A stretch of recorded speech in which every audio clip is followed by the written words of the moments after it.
Big Four yacu reka tuyihere mu mupira w'amaguru nimboneka rimwe hamwe niko babibona ariko kandi kubyuka biraba ni gake vyabaye mu mupira w'amaguru ni rya mbere bibaye aho rero umugwi utahukana igikombe mu nyuma bakongera bakacaka ico gikombe rero ni umuguserukira wa Senegal warere watswe igikombe cha Afrika ni kane ya 2025 rero nyuma yo kushaka ico gikombe nuko rero bace bagiha umugwi serukira gihugu wa Maroc nyuma y'amezi abiri rero ico gikombe kibashi ni gikombe rero ca CAN ni finale yaranzwe n'ibintu vyinshi cyane nyuma yo kwigumura kw'abakinyi ba Senegal bamwe bavuga bati mu bakinyi kurandi umugwa Senegal avuga ati turavye uburyo umuhagarikize ra mukongomani yatanze penalty akayiha mu giserukira gihugu w'igihugu ca Maroc bavuga yuko koko bitaribwe kure kwa no ku minota nuvuga ngo minota ya nyuma kuko iyo penalty yahawe Maroc iza kwitsinda byari guca bituma umugwi serukira gihugu wa Maroc gitwara vyoroshe nuko hari minota y'inyongera mugabo inyuma yo guhusha iyo penalty yatewe na Brahim Diaz umukinyi wa Real Madrid yamaze rero kuyihusha nuko baciye baja muri prolongation amaje kuja muri prolongation rero nuko umugwi serukira gihugu wa Senegal wacutsinda igitsindo kimwe ico gitsindo rero caciye giza rero kubaha itsinzi umugwi serukira gihugu wa Senegal uba uratsinze rero nyuma yo kwigumura makava mu kibuga harabaye kutumvikana urukino ruhagarara abakinyi barava mu kibuga baraja muri vestiaire ariko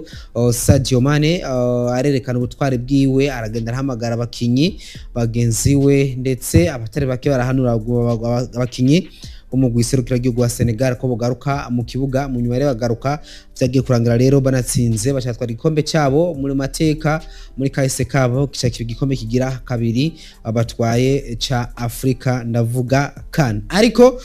nuko rero ishiramwe ry'umupira w'amaguru muri Afrika ni CAF yaraye rero itangaje hari ku munsi wejo igenekerezo rya 17 ntwarante 2026 ko igikombe ca kane ca 2025 gihawe umugwi serukira gihugu wa Maroc kandi ko rero Senegal itewe impaga cyo bita forfait mu gifaransa nuko rero itewe forfait abari bisindo bitatu kubusa imvure nyamukuru yatumye iyo ngingo rero nkuko bivugwa mu iryo tangazo ni ukwigumura kw'abakinyi ba Senegal aho rero banasohotse mu kibuga ariko kandi nuko n'urukino rutari bwanarangi nyuma yaho rero CAF yari yarasoye n'ibihano bigizwe tensionere n'amahadabu hamwe no kudakina inkino ku bakinyi bamwe bo ku mpande zose bivanye n'inyifato berekanye harimo ndetse n'amahadabu ku mashira hamwe y'inkino y'ivyo bihugu mu gihe rero Maroc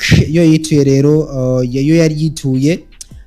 sentare abakinyi ba Senegal baratabukanye igikombe umukuru w'igihugu abagabira amafaranga abaha bamwe n'ama parcelle ariko rero nuko ivyo vyose rero bigiye kuba imfagusa kuko Senegal yatswe ico gikombe muri akanya rero inyuma ikaba yamaze gushigwa ku mugaragaro na CAF asigaye rero kumenya nimba hazoba ibirori vyo guha ico gikombe Maroc canke nimba Senegal izokunguruza urubanza murayibona ku masanamu iyo kaba yariyo finale yakinywe igenekerezo rya 18 ukwezi kwa mbere 2026 forfait rero ibitsindo bitatu kubusa novuga ngo ibitsindo bitatu vya Maroc kuri ubusa bw'igihugu ca Senegal nuko rero ikari nuko abantu koko barindire bavuga bati mbega biragenda gute kuko mugabo kandi yo kaba yamaze kuvyemeza anavuga CAF mugabo ikindi kendi nuko kenshi yo twabukanye igikombe barabakorera afishe ko mwatwa igikombe nuko Maroc yamaze kugikorerwa igisigaye nuko gusa abenshi twibaza ibirori rero byo gushikirizwa ico gikombe nimbwe kandi no menyereza wo mu guserukira gihugu wa Senegal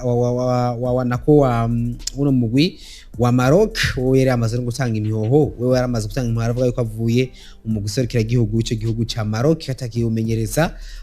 ndetse tumaze bisi babwira ko Andre Iniesta ari umwe rero bahabwa amahigwe ndetse yamaze kwegera hagufi y'umugwi serukira gihugu ico gihugu cyane ca Maroc nuko rero ibintu bimeze ni inkuru rero novuga ngo yaciye binyamakuru murabizi ko Big Four cyatugaruka ku makuru yavugije ayandi gusumba ayandi iyi nkuru rero ni inkuru abatari bakavuga ati yije kutwibagiza byinshi mu mupira w'amaguru kuko gutwara igikombe nyuma y'amezi 2 ngo bakikwatse mu gihe abakinyi bakinezererewe batashe Senegal. Umukuru w'igihugu novuga ngo yarabakiriye. Twaravuze ko uno mukuru w'igihugu ca Senegal ni Faye yari kumwe n'abatambukanyi be babiri nabo babinezerewe. Iyo niyo penalty yatanzwe. Iyo penalty Brahim Diaz yarayitanze umunyegore ni Mendy arayifata. Kuri Senegal ko harabaye ibirori kuko yarabahaye n'uburinganire butari buto, arabaha amafaranga mugabo no munsi kuba batswe n'igikombe. Mbega president wa Senegal araza kwaka kandi abakinyi ba Senegal kuko yabihaye kuko batwaye igikombe nk'agashimwe, none ko bacatswe araza kubaka kandi ivyo yabahaye. Ivyo ni ivy'umwe wese yibaza, ariko kandi tukirindiriye uko biri bugende. Rero nuko ico mumenya nuko rero umugwi serukira gihugu wa Senegal ufise igikombe kimwe, nuko igihugu ca Maroc rero cahawe igikombe ca CAN 2025, igikombe ca Afrika ca 2025. Nuko rero ubu ari ica Maroc, ndetse shishanabereye no muhira iwabo. Igikombe cyabereye muhira